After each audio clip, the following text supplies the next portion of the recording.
नमस्कार. महाराष्ट्र शासन व शालेय शिक्षण क्रीडा विभाग यांच्यातर्फे 17 ऑक्टोबर 2025 रोजी एक शासन निर्णय कार्यान्वित करण्यात आला. यामध्ये पूर्व उच्च प्राथमिक शिष्यवृत्ती परीक्षा 5वी ऐवजी 4थी व पूर्व माध्यमिक शिष्यवृत्ती परीक्षा 8वी ऐवजी 7वी करण्याचे आयोजन आहे.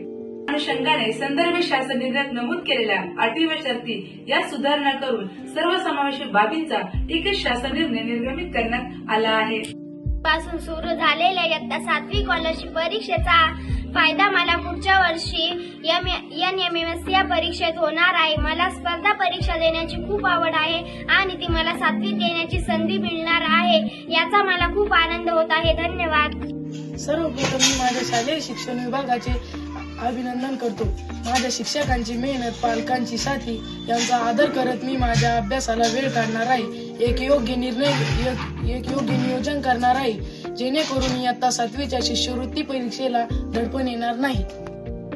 महाराष्ट्र शासनाने इयत्ता 4थी व 7वीला दिलेल्या स्पर्धा परीक्षेच्या निर्णयामुळे भविष्यात येणाऱ्या पिढीला स्पर्धा परीक्षेची आवड लागेल व भारताची नवीन पिढी शिक्षणाबद्दल प्रेम वाढेल.